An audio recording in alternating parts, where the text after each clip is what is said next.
民主党现在在这个所谓的英国博弈网站上的赔率啊，最新赔率是川普赢得大选的几率已经到58.47这么高，突飞猛进。拜登现在只有12.99，连贺锦丽都比他高13.2。拜登民主党盟友很失落的说：“我认为一切都结束了。”川普遇刺之后，民主党几乎失去了所有动力。美国问题专家孙彬言说，川普被刺，民主党左翼可能会成为被攻击的对象，因为他们一直比较激进在攻击跟抨击，但会减缓拜登退选的压力。就刚刚我们来宾也都这样分析。而暗杀阴谋论呢，拜登也紧急处理啊。那有各种阴谋啊，例如从第一时间 Political， 后来华盛顿邮报也跟进报道。8号的时候，拜登在个穆坎山会就公开讲哦，他就说我们已经谈够辩论比赛的结果了啦哈，是应该这个时候要把川普置于靶心，bull's eye 啊，这个说法在穆坎山会上的谈话，立刻第一时间就被拿来引用，说是在煽动大家去对川普动手吗？那这个摆脱的调，他一直在说想要澄清，但显然有没有办法？选民心中怎么想？还有拜登3招处理整个舆论哦，也算是很努力了啦哦。例如跟川普通话，他充满了很温和的这个语气说，跟川普深夜通了电话。这是他们很久以来从来没有做过的通话啊！拜登重申绝不容忍政治暴力，对外声明将提供一切资源保护川普的安全，同时紧急调整了战略，包括过去的各种广告、电视上第一时间他就公开宣布全部取消、撤下来了，也暂停政治宣传活动，包括其中有一个川普是付封口费给成人片女星啊。然后这些广告都是把他性丑闻的各种案件可能被定罪放大，现在连这个人格的抹黑抹煞，他自己干的事了，但现在都不提了。好，那所以呢，这个圆形办公室里面他的演说也是一个重点，一个公关危机的策略的处理。7月14号，拜登全国演说，他说人民应该降低政治热度哦，现在要对国家没有什么比团结更重要。改变的力量应该在人民手中，而不是在企图行刺的凶险。问题是，这次演说又差点脱口而出讲出川普的口号。听听这段画面。I'm asking every American to recommit, to make America what it is, to think better， 其实他本来想讲的像川普他讲的，让美国再次伟大。那是不是被感动？就大家这段话也被大家放大，在选民传播当中。所以加州募款参会被各种爆料。这个时候，像树倒猢狲散也是，或者是更多的来取笑他的，一定不会少。15号，洛杉矶这个大型募款参会里头，就有奥巴马乔治·库隆尼茱莉亚·罗伯兹这些大咖明星一起加持之下，募款金额3000万，创下了单次募款活动的新纪录。但是出席者说，拜登说话结巴，不知所云，跟金主见面的时候情况更糟糕。虽然有脱口秀主持人去帮他主持，然后有奥巴马、拜登对谈，救不了他。而企业金主们更是如此哦，马斯克、艾克曼通通转向了。马斯克过去曾经批评过川普，那这一次两个人都一起有志一同，过去批评的，现在都转向发文去支持川普。亚裔更是一个指标，因为今天还有很多的话题发酵，就是说为什么第一时间纽约邮报居然直接报道是华人，是中国人，后来才改成白人，所以这个报道呢，引起了很多的愤怒的怒火。后来澄清的说法是，居然说是因为印刷错误，连记者都被去找出来问，他们回答的是印刷错误这件事让觉得不可思议。这个数位网络的时代，就是网络上面的文章说印刷错误嘛，也很怕会引起另一波的仇华潮。过去川普2020年因为散播对亚裔族群的歧视言论嘛，所以这个仇恨让很多的票都倒给了拜登啊。那这一次呢，根据这个皮尤研究中心调查的显示，今年11月美国大选有1500万的亚裔选民有资格投票。也许先前不见得关心政治，也许不见得投票，但这一次在摇摆州，尤其像内华达州这个地方，亚裔选民高达11%，会产生什么样的变化跟影响呢？亮哥，整个美国金主重新在界定当中，选民也一样在做他们的选择。我觉得亚裔本来就偏川普了。我认识的台湾人大部分都投给共和党，这个因为我们东亚的亚裔比较有钱啊。可是移民政策，这个跟那个没有没有关系，关系，因为他们都是有因影响为移力的。民大家都知道是针对中南美洲跟穆斯林啊，其实跟东亚关系不大啊。我的了解啊，为了减税啦，讲白了啦，实际上川普的政纲里面最大的一条叫减税啦，是啊。那另外一个是他讲到一些说要成为能源的制造中心啊，什么还有那个制造业要回到美国啦等等啊。那我是觉得这个目前还是有可能，就是大概休整那个1个月之后啦，左右翼还是会打起来了啊。因为我是比较重看网路啦，网路讲的话实在是还是非常激烈，非常分化，互相不以为然。因为我讲白了啊，那个《纽约邮报》第一时间给人家乱写啊，真的是中国人杀的，对不对啊？而且没有道歉。事实上，我跟你讲，《纽约邮报》还是比较正规的报纸。对，网络上第一时间右翼啊，右翼直接就说是 anti 法杀的，就是那个民主党的激进左翼了啊。那还有人民呢，后来全部都假的，就是这样啊。那这个右翼那个左翼啊，比如说这个20岁的那个枪手被打死嘛，是，然后他是注册的共和党人，对不对？是，那捐钱15美元给民主党，还好这个人党派不是很明显啊。可是我跟你讲，右翼还是在讲，说就是左翼的找一个看起来笨笨的人，而且有共和党注册记录的人来当杀手啊，完美计划。所以才会扯不到我们啊。不，连这种谣言也有，对，看到所以就是都不能够证明啊。可是甚至还有那个特勤单位为什么啊？人家来跟你讲说，要注意一下，他都不注意，这个也让人家起疑心呐。因为我们看太多这种电影都以为，对啊，都觉得这个大概都跟内部的单位有关系吧，弄个局啊，干嘛的啊？然后，而且是开了3加6枪之后才打死那个凶手。他前3枪是瞄准的打，后面6枪是连发，所以川普真的命大，真的，而且真的打得很准因为这么远的距离啊，他真的打得很准事实上，川普是刚好回头再看那个荧幕，那个荧幕是那个移民的数字嘛，那个荧幕后来人家也把它剪出来。实际上，这个就很难解释了，我只能够那个基督教福音派的也是支持川普啦，现在弄一大堆神迹啊，在那边说啊，说川普听到上帝的声音啊，所以就头歪了一下然后头上去，结果子弹刚好插到耳朵上方，不然就打到太阳穴差0.5公分，的确是差一点点。是啊，就是很多人会解释一些故事啦。我认为川普的事后处理是最得体的，没错第一个他没有骂特勤队，他还称赞他们，感谢他们，肯定他们。然后他女儿那伊凡卡是最了解川普的，跟进做同样的留言是然后第二个他也没有解释说，你看我是天选之人我是上帝保佑我他也没有这样，而且还讲说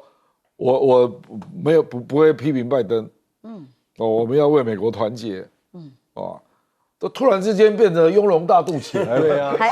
安抚群众，没有让大家再吵下去，就突然之间变成雍容大度起来，换了一个拜登，本来他讲话是最尖酸的，结果突然之间都做对动作，你知道？我说这个就是教科书的版本，完美，就是，所以我说这个事件未来研究美国总统大选是必定拿出来研究的啦，就是他每个动作都刚好是 perfect 这样所以这个氛围他也抓住了，所以现在民主党只能等他犯错，就是最好你得意忘形再讲出一些有的没的，不然民主党真的不知道怎么去攻他。完美英雄的形象，因为他一路被打压嘛，司法打压之类的如果他现在开始说，我当选之后我就开始司法报复，民主党很高兴，终于露出原形了。我觉得他心里可能真的这样想，可是他现在不讲所以民主党真的是错了一蛋。可是目前这个氛围，川普是拿捏的刚刚好。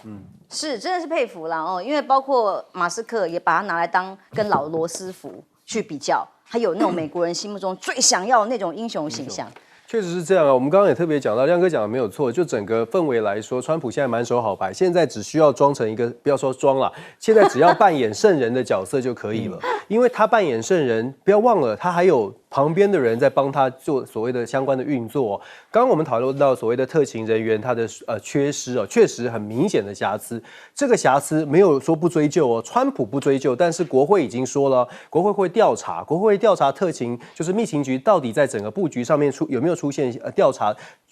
他们的这个布局是不是出现状况？很显然是出现状况。那出现状况，我们在台湾刚好有所谓的国会调查权嘛，就想象一下那个画面，特勤单位的人员面对国会议员的质询，直接就问他说：“为什么那个制高点你没有放人？看电影都知道要放人，为什么你没有放人？”光是这个问题，刚刚韩彬哥也讲到，光是这个问题，只要被问出来，当场全美国的民众看着电视要回答特勤单位的主管的这个答复的时候，大家就有不同的解读了。如果他讲说，这是我们的疏失，接下来媒体就会跟进强调说，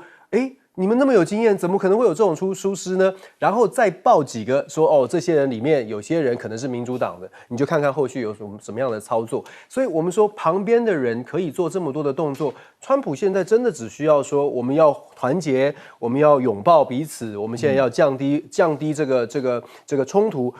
大家就会完全是这个崇拜川普，觉得这就是一个现代美国最需要的领袖，所以川普现在可以完全转向了。然后如果我们再回顾历史，1981年雷根被刺，1984年雷根史上最大的在538票选举人团票这个制度从这个数字变成538票之后，他拿下了最大的胜差，525票对上13票，这是他在这个遇刺之后，这是史上最大538票之后史上最大的差距，就是雷根在1984年的连任。民主党呢也很无奈，看到历史，民主党上一次有现任总统说不选连任 ，LBJ 林登·詹森总统在3月的时候说我不连任了，当时是3月啊，现在已经7月了，所以我说民主党如果回顾历史，被刺的总统基本上被刺不死的就这个保证连任，然后如果说是现任总统在最后时期、最后的关键时刻说退选的，或者是换人来选、换副总统来选，也是大败。所以在这种历史的过程、历史的故事告诉我们，现在的局，现在对于民主党、对拜登来说，真的是非常的难。亚裔的部分呢？亚裔的部分呢？其实刚刚亮哥讲的没有错，大部分的亚裔呢，因为其实我们亚裔真的就所谓的模范移民非常非常努力的工作，存钱存的很多。所以大部分的亚裔移民呢，担心的是自己的荷包会不会税被抽很多，然后再看看其他的族裔，亚裔的选民，很多人会觉得说我们是最认真、最努力的，所以谁愿意给我们比较多的税的这个减免，让我们口袋可以自己来控制自己的钱？其实对于传统的亚裔选民来说，这样的候选人，不管他是川普还是拜登，谁讲到减税，对于亚裔都有他的吸引力。当然有部分当然现在的年轻世代，也就是亚裔的第2、第3代，有部分的年轻世代比较年轻的亚裔的年轻选民，他们会说我们比较支持，可能对于所谓的拉丁美裔或者是对于移民要多一点的同情，他们可能会比较偏向民主党。可是整体的1500万亚裔选民当中，大概比较偏向传统立场，也就是对于经济生活或者是经济条件更在乎的选民，还是占比较多数的。好，彬哥，其实这个 New York Post 的这个 Joe Marino 这个撰稿记者，其实有华裔的人直接找到他本人，然后他那时候说是印刷错误，不是你又不是实体报纸，你是网站哪有什么印刷错误这种东西？然后他说他会愿意道歉，可我到现在都没有看到这个。就是报纸应该要公开道歉，纽约邮报应该要公开道歉。虽然他在1个小时之后就把那个改掉了，改成那个 white mail，偷偷摸摸以为别人没看到，但你应该要下面特别注明，告诉大家说之前有错误讯息，可他完全没做这个，所以这到底想要操作什么？其实我觉得纽约邮报过去最有名的一个就是他把那个奥巴马画成黑猩猩，然后去消遣他，然后引起轩然大波。所以这个很喜欢操纵这种种族议题的这个媒体实在是有点糟糕。但是我必须讲，其实这一次你看亲民主党的媒体都变得非常尴尬。CNN 第一时间居然讲了，他完全没提到枪击哦，他讲的是川普 fall 掉下来。然后特勤去扶他，然后好多那种亲民党媒体都会讲说，特勤迅速把那个川普带走，要不然就他们都避免去提到 shooting 啊、shoot 啊这种东西，全部都不提 ，shot 啊全部都不讲，就好像故意要去淡化枪击这种东西。可是问题来了，现在事实都已经出现了，求一下这些民主党的这些媒体要怎么办？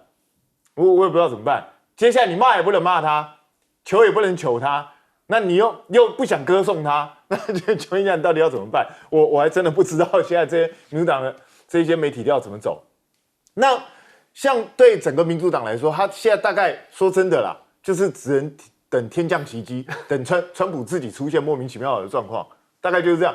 其他几乎什么都不能做。特别是你什么都不能做，静观其变也就算了。你老板，你这个川普本人还每天在出包，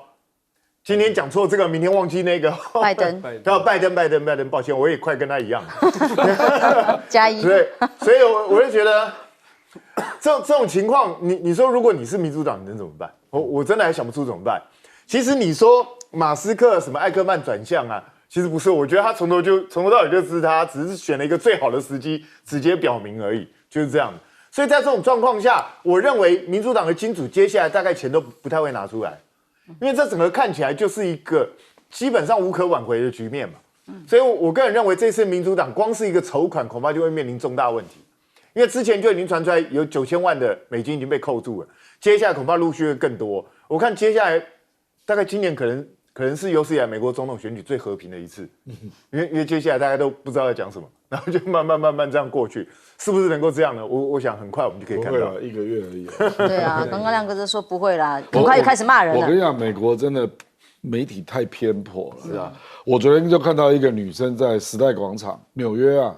然后就发生事情，她后面的电视墙没有一台在转播川普。哦，台湾在转播。不就纽约？我知道，我的意思是台湾或国际社会在转播，反而当地媒体不转播吗？这真是一个媒体的现象。好，当然媒体第一个现象，比方说刚刚讲《纽约邮报》，它就是要抗中嘛，所以就动不动就居然就指涉说是一个中国人行凶。好，那中国大陆的网友的讨论如何呢？当天呢，微博前5名的热搜，通通都是跟川普有关，甚至呢，在我看到有一个央视的新闻里头的，甚至可以达到7.8亿这么高的点阅跟流量。那习近平当然第一时间就表示慰问哦，而中国外交部也表态，指中方关注这个事件，表达慰问。中国官媒都对这个事情迅速详尽的报道，还受到中国网民的热议。甚至有个 A 股查了一下，这个 A 股叫川大智胜，其实跟川普一点关系也没有，就是一个跟这个软件供应商、航空服务有关的，但就是它名字叫川大智胜啊，所以一开盘跳空涨停，那就有那个网红啦，他就惊喊说没有人要卖耶，大家有志一同认为川普要当选了。甚至这个订单在大陆的商家，我昨天还在讲说，这张照片好歹也是一个美联社普利兹奖得奖的得主，他所拍出来应该有版权问题吧？啊，结果现在已经在大陆淘宝啊，各个社群上面已经可以买到了，紧跟时事秒开售，川普枪击案握拳，背后有美国国旗的上衣。那么这个事情是仅仅发生2个小时，就有了这件上衣在平台上卖了，厉不厉害？所以大陆网民很关心这个消息。而拜登抗中有办法救选情吗？其实2个人也都抗中，不是吗？川普的这个声势大涨，拜登的狠招会不会反而更加重台湾牌来抗中？当然值得观察，还会不会再做这样的挣扎啦？哦，而加拿大的态度呢，当然一向跟美国站队在一起。而这一次加拿大副总理语出惊人哦，他居然公开表达说，外界普遍认为20多年前让中国加入 WTO 是个错误。因为中国经常以经济霸凌手段威胁其他的国家，包括台湾啊、立陶宛啊、澳洲啊，都变成受害者。所以加拿大还要对中国贸易调查，或更广泛的加关税，不限只有个电动车哦。现在以欧盟宣布48个百分比的新关税，杜鲁道还要再更加大力道跟幅度，甚至宣布说已经掌握中国的警方在加拿大有秘密活动哦，预计要跟 G7 的盟友共商对策。这个叫做由跟这个北京被指控在西方民主国家设立的叫做秘密警察局，这个警察局就是在这里掌握所有的消息等等的。那中国大陆方面的反应是，这些站点呢是由当地义工，不是警察管理的，是在帮助助中国公民更新证件、提供其他服务啊。否认这是什么秘密警察。那当然，加拿大的暗船探测被说还帮忙了菲律宾。怎么说呢？在菲律宾共享卫星数据的部分，让菲律宾可以掌握大陆的海警船啊到哪里啦，这个 CCG 5901的动向啊，那这样他们就可以错开吗？还是避开巡检吗？当然还有中俄在南海叫板哦，海上联合2024的军演开幕了啊，双方都摆出了阵仗，包括南宁号啦，还有各种的俄军的舰艇都一起在这里展现他们的秀肌肉。但有一个消息是说，波音电子战机居然在南海撞上了中国的杀戮网，怎么回事？这个说法是说有陆军式的空科学家目睹解放军有个雷达系统击败了美国战机。怎么说？这个是055的南昌号在部队支援之下，阻止美国的航母编队向大陆的演习区推进，甚至出动干扰作战，用噪音啊、强信号啊这些，让这个船只好离开，甚至战机也是如此。所以美国防战委员会在2022年就预测过，美国正在失去电子战的优势。这个事件算不算是一个预先告诉大家结果会如何吗？翁礼中教授，我们在看到你在美国待了这么久，看到美国的发展现况，看起来如何？其实搭配刚刚我们在讨论的，包括《纽约时报》（New York Post） 这样的一个报纸，他们的所谓的操作，或者是特别的做对于反中或者是抗中的这种气氛的操作，可以反映出来美国社会现在确实从民调看起来的，大概对于中国大陆的反感度确实比较高。那当然媒体的操作上面也可能特别朝这个方向去前进。但是呢，更现实的问题是，中美之间的贸易并没有改变啊，中美之间的贸易数字还是非常的高的，而且最近的一些研究跟数据分析看起来呢，因为中美之间的关系比较紧张，一些研究表示，因为这样子导致美国损失可能上千亿美金的这种贸易的这种关系哦。其实对于美国来说，很多的企业主已经开始出现了不同的想法，这某种程度也是为什么像 Elon Musk 这样的企业家，他们出现了不同的看法。那我们看到全世界，看到加拿大，我们真的有的时候看国际不同的国家来看待所谓的中美关系，可能也多一点的看一下这个国家自己内部，包括了Trudeau他自己在国内，在加拿大内部，他也并不非常讨喜哦。所以在所谓的抗中的话题上面，某种程度也是一种政治的操作。至于拜登是不是在现在面对这种非常逆境的情况之下，会打出所谓的抗中牌？其实他打这个，如果真的要打抗中牌，或者真的要跟台湾打台湾牌，事实上他可能会是一体的两面，而且呢，对于台湾来说，恐怕也会有很多的疑虑哦。为什么呢？因为拜登如果真的拉了台湾进来打所谓的抗中牌，接下来台湾就必须思考了，我们是不是完全的站在押宝在拜登总统这一边哦？我们如果完全跟拜登走在一起，那有没有思考过跟川普之间的关系？川普到底如何看台湾？所以其实呢，我们看到所谓的全球面对现在的局势，如果仔细看各国的媒体，不要只看美国的媒体，你看各国的媒体就会出现越来越多的分析。分析什么呢？分析各国应该自己面对未来川普的世界。川普主导的世界，换句话说，在这一次的枪击案之后啊，越来越多人，全世界越来越多的学者专家思考的开始变成，看来这是一个不可逆的趋势，至少机会非常高。必须要思考的是，接下来在没有拜登，或者是完全跟拜登的路线不同的情况之下，应该怎么样来面对。Trudeau 他现在看起来是想要帮忙拜登，或者是想要继续走所谓的抗中的路线，可是其他国家会是这样吗？欧洲国家会不会更务实的去思考，接下来跟川普的合作上，是不是选择川普，还是选择所谓的跟北京自己来打交道？这个是在川普时期，你看川普时期欧洲国家如何跟北京打交道？川普时期，他们并不是跟川普站在一起来抗中，而是自己找出跟北京的这个交流之道。所以我觉得，在川普的这个选情越来越看好的情况之下，我个人会认为说，非常多的国家可能现在开始要重新建立跟北京的沟通管道。加拿大的状况呢，未来可能也会出现一些调整。所以现在可以说是川普当选中，大家要自己找降落伞嘛。休息一下，马上回来。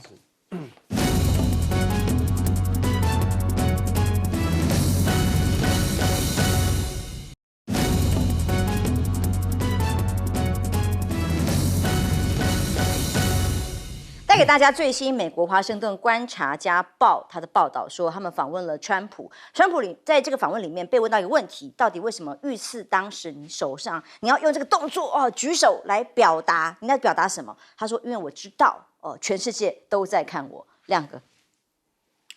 不，这个就表示这 it's show time 那他就要展现总统的高度嘛，当然是这样嘛包括这个当场，实际上他基本上已经大概知道枪手已经被制服了，那他就举手嘛，现场跟观众，那只是一个很短的时间的反应他就觉得他要对观众交代。那本来如果他落荒而逃，那大概群众就作鸟兽散，你看那个局面多难看那他既然没有走，他就想到他应该跟群众互动，因为他知道那个时候到处都是镜头我觉得这个也没什么不对啦，因为现代媒体下的政治人物就是要展现自己的高度从容不迫的一种能力嘛那比如说人家问他说，听说你这个共和党大会的演讲，你不会指名道姓骂拜登他知道因为他现在已经稳操胜券。对，他在访问里说，我正在修改我的讲稿。对，所以他大概就是以一个已经快要当选的人来讲，未来美国要怎么做，这个才是重点的嘛因为有人去对比那个民主党的那个政纲那里面提到川普的名字大概有10几次这样那你民主党是执政党，结果你一天到晚在批川普，你不觉得这很像民进党吗？民进党这边一天到晚讲蓝白马维拉怎样哪里出问题，不然就扯马英九出来讲，对不对？然后李赖清德也知道，全台湾的媒体都要注意你，那你讲的话是，你如果再不遵守释宪结果，青鸟就要出来你就知道那个格调有多低嘛，这个就是对比嘛，就是你像不像个总统嘛？事实上，川普从那个枪击当天一直到今天，他就是都像个总统嘛。其实总统大选真正需要的就是这种东西啦，就是你要让人家觉得你像个总统，然后展现出那个因应的态度那知道美国交给你，大家可以放心，大概就是这一类的东西嘛。那本来人家是不信任你的嘛，说你什么重罪对不对？然后这偏激常常说谎坦白讲，我对川普是有一定的了解啦，人家对他的批评也是真的啦。之前任内也表现过呀。是而且辩论的时候，《纽约时报》帮他统计说了26次谎都用假数据这个也是事实可是问题是人家这个时候就像个总统所以你拜登就要加油也要像个总统那不能够再结巴心智错乱可是这个部分谁也没有办法帮他那反正现在就是民主党如果川普不出丑真的不知道打哪里了，所以就在等他得意忘形那目前看起来是没有。好，我们休息一下，马上回来。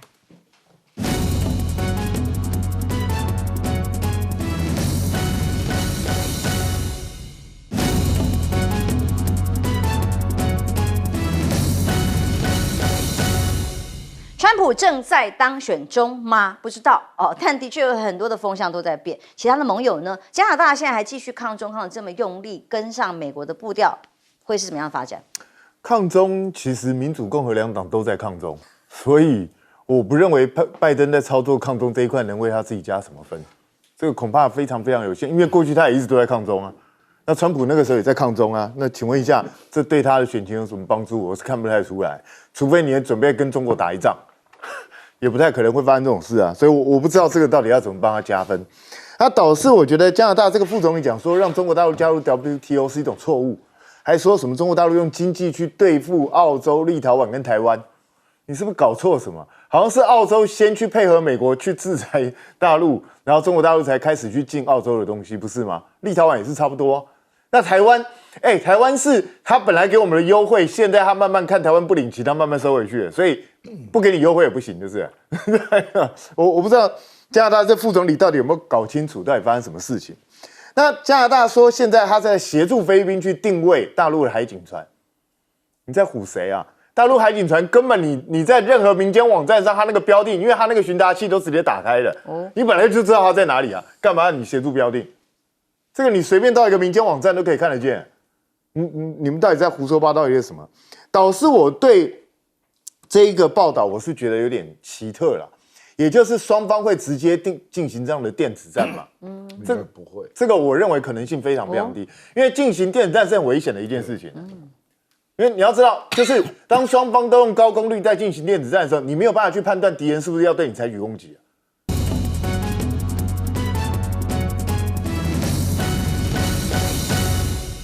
观众平安，欢迎收看 TBS 新闻大白话，我是王浅秋。首先介绍这一节跟我们去讨论国际国内议题最新话题的来宾，耶鲁政治学博士郭正亮亮哥，大家平安。资深媒体人谢寒冰冰哥，主持人好，大家好。德州州立大学政治系副教授翁宇中老师。前姐好，大家好。刚从美国风尘仆仆飞过来，美国一直在大停电当中，台湾不知道马上会不会发生，不知道。但川普的消息的确是震撼全球。那么，是不是大家都说选举结果已经底定了呢？再回顾一下当时案件发生的画面哦。美国特工要送他离开，他说不要。看看这段画面。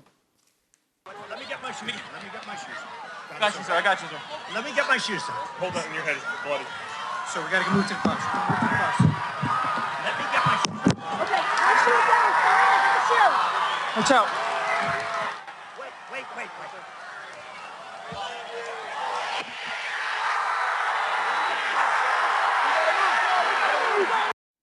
这个画面绝对是历史画面，经典中的经典。再怎么看一次，我们这2天连续一直看了很多次，还是觉得这个川普真的是非常懂得群众的心。那很多人讨论他是为了形象，穿鞋穿上才能走啊，不可以这样仓皇的逃走啊，甚至头发。这个川普的御用发型师伍德特别形容，川普会决定理发师该怎么剪他头上的每一根头发。看起来很多人把它拿对比，叫做玉米须一样。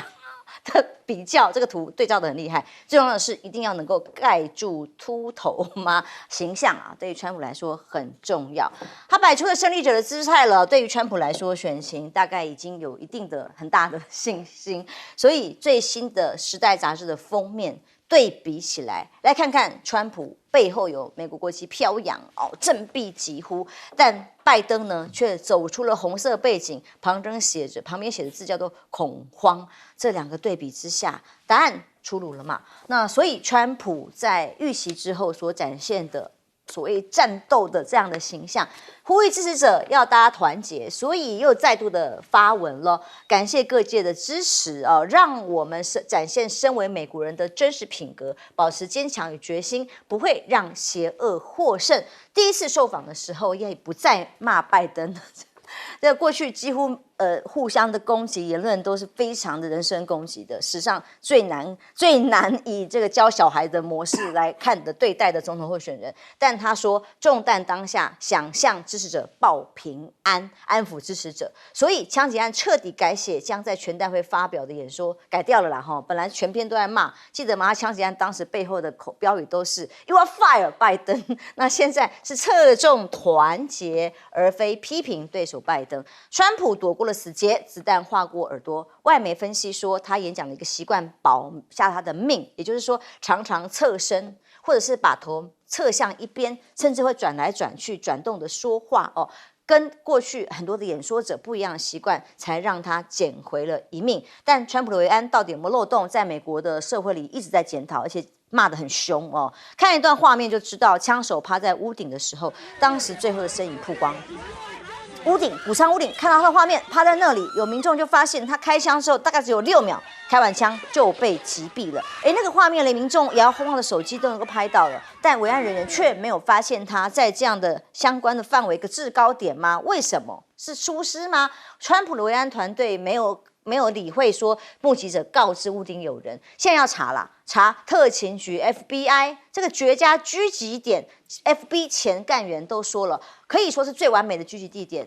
那里呢是接近舞台，视野最清晰。他很震惊，他用震惊形容，竟然没有人派人在此守卫啊！特勤人员事前的场勘都会假设自己是狙击手啊，找出可能的位置啊。那这次为什么漏了？难道是有人故意要做的吗？当然，阴谋论也一直在网络上传播当中。而川普这次的维安人员哦，等于是震撼教育了。出现在镜头上有川普的英雄形象，但是也有这位女维安很惨呐、她直接躲在川普后面的画面，大家看了真的是笑了。川普在这，他居然躲在他的后面，不是去保护他的这个应该保护的对象，然后另外在画面是紧张到连枪都没有办法收回去枪套的画面，很仓皇的样子也出现在镜头前，以至于这个慌慌张张的模样，维安被检讨，成为大家取笑的对象之一，甚至俄罗斯的外交部发言人都拿来笑了。他嘲笑美国特勤局长，他怎么形容的？扎哈罗娃说：“我看了美国特勤局的紧急情况介绍会啊，他们的姿态就是罚自由球的时候会摆出的人墙啊那也取笑说，哎呀，这样的这个维安的规格跟人员的反应，美国民众都骂翻了。接下来还有很多的检讨，但选举到现在，光是川普这个形象已经衍生成啊，互相也不对骂啦，互相一个温和互相表达善意的状态，选完选举了嘛，亮哥。当然不是这样嘛。不，这个就好像我们第一次那个扁宋联选举碰到921嘛。那921之后1个月大家都不骂，那之后还是开骂啊？怎么不骂？怎么可能不骂？不骂怎么选啊？尤其是民主党，民主党现在比较尴尬啦，因为川普他是变成受害嘛，那你特勤人员好歹也是白宫派去的啊，所以你不只有这个法律上的责任，而且做人的道理你也不能去骂川普啊。人家会说你没有人性啊，没有同情心啊，等等。所以我觉得民主党现在就是突然之间把所有的文宣都下架嘛，可是问题是你留在外面一大堆影片啊，那共和党跟川粉还会到处在传啊。比如说，我觉得现在要看那个媒体啦，而不是拜登阵营啦，因为重点是亲民主党的媒体一路都在骂川普嘛。而且有的是骂得非常的过分那当然还有司法界啦，就是川普被你这样连续整肃没死枪击也没死所以你看这个人的韧性，对不对？你一开始被收那个海湖山庄，那接下来被判重罚金然后后来又被判重罪，这个坦白讲，一般候选人大概已经倒了啦，我讲白了啦，谁受得了这样？郑文灿只有收押而已呢。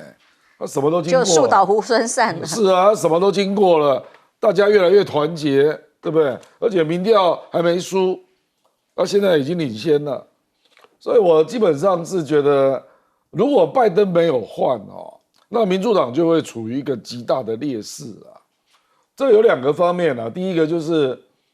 你基本上已经没招了嘛，就你一路都民调都输嘛，然后你把川普骂成这样。那媒体帮你助阵，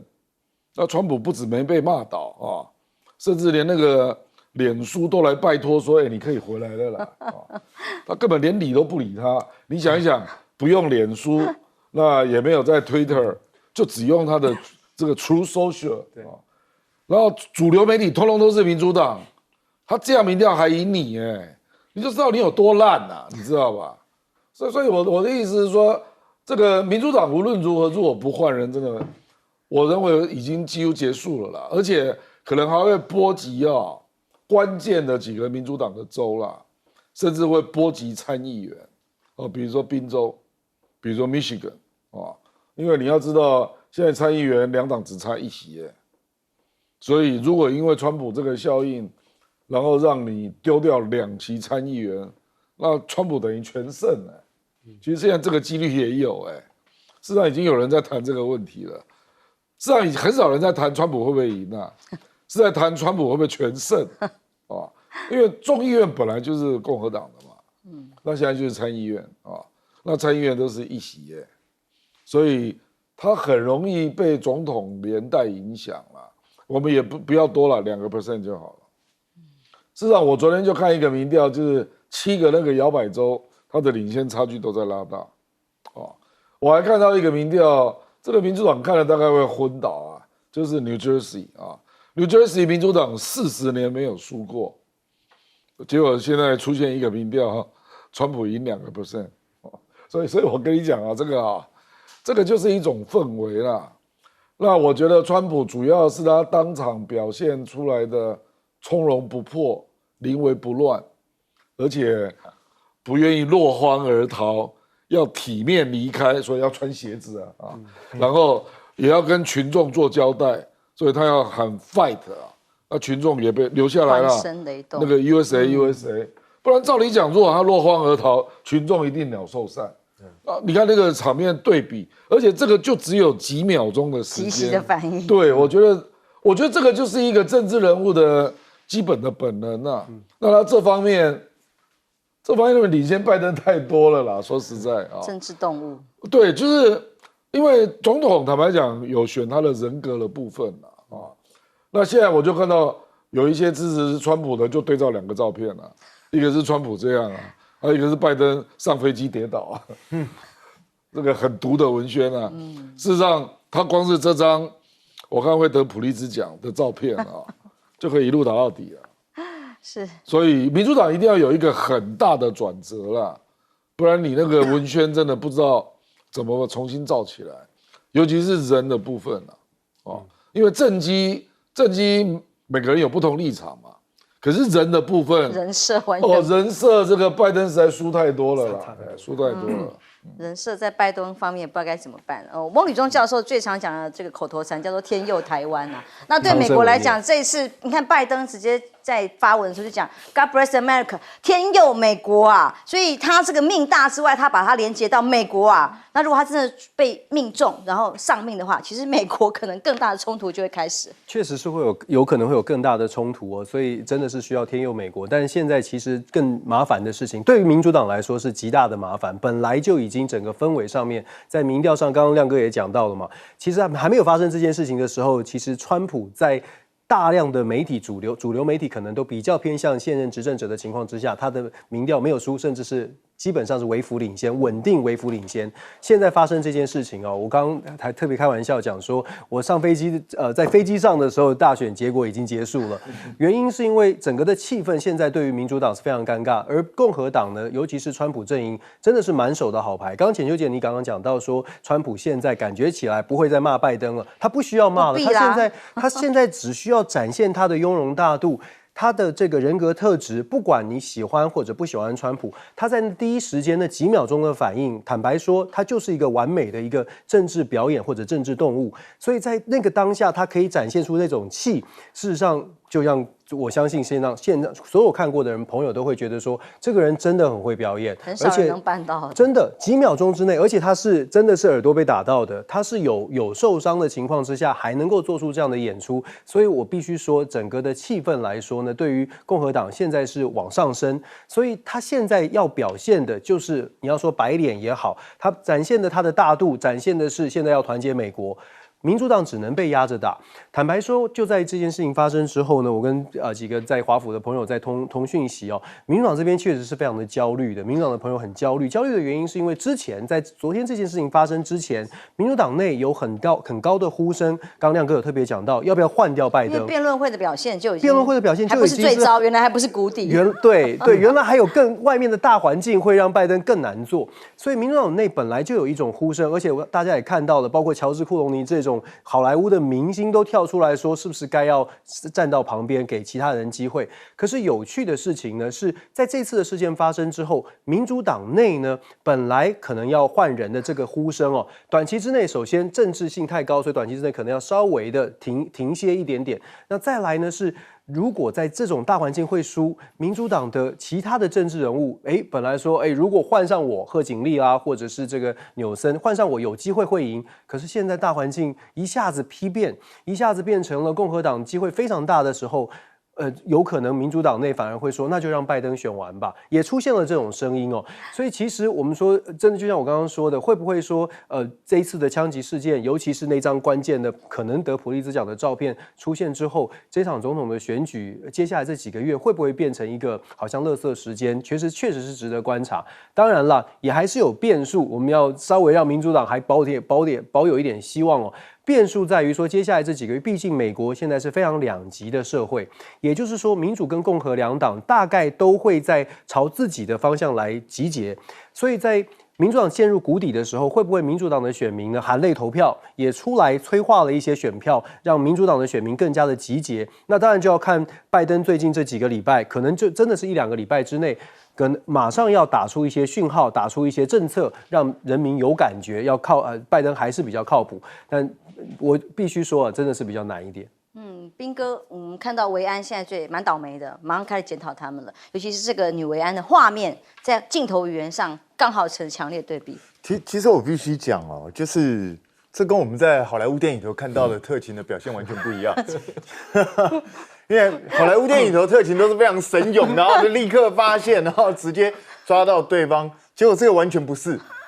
就是一个在我们一般这种有普通常识人，就是电影看的比较多的人都会觉得，那附近就是一个制高点，在那个地方，你好歹也派2个人上去看一下，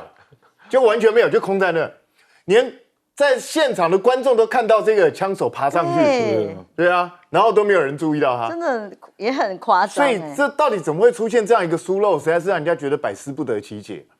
所以我觉得这个特勤局势要去好好检讨。然后我也觉得很奇怪的就是，正常特勤，尤其是前总统，因为川普的身份是前总统嘛，他们应该是有一个能够立刻打开来挡住他那个防弹的皮箱啊，他们完全没有任何人动，只是都是用身体去打。然后只看到，因为川普个子最高，然后举的时候举很高，还好没有第2个枪手，其实他那个是完全错误的方式。当然，如果第2个、第3个枪手，川普就非常危险。但是不管怎么样，川普其实整个所有的表现，我觉得看了昨天那一幕的人，应该不会有谁怀疑他就是美国的天选之人，基本上就是这样子啊。因为大难不死，而且表现得如此镇定，完全是符合美国人喜欢的英雄形态。我觉得昨天就算是一场秀，他已经做了10足10了，已经很难做好。我讲的比较那个一点啊，现在就算拜登也遭遇同样的状况，也扭不回来了。我讲实在话是真的啊，因为你说拜登有办法表现得像川普一样，我不认为，大概绝对不可能。很久才会发现中枪，搞不好他根本不知道自己中枪了，那就更可怕，那就过度镇定，完全不知道发生什么事。那反正我个人是觉得，对民主党来讲，他现在其实就好像王宇中教授说的，我觉得换不换其实没有什么太大差别。但他们现在就是要考虑有没有像亮哥讲的一样，会不会影响到其他的选举？因为大家都知道，就是上一次国民党临时换柱的结果是立委跟总统一起大败特败，然后整个完全丧失所有的主导权。那民主党现在要担心的会不会出现这样的状况？因为总统这一局，说真的，除非出现惊天动地的变化，不然的话不太可能再扭转回来。但是我也必须讲，如果你们想要听八卦的话，光明会卡牌上面预测川普是2次遭受刺杀哦，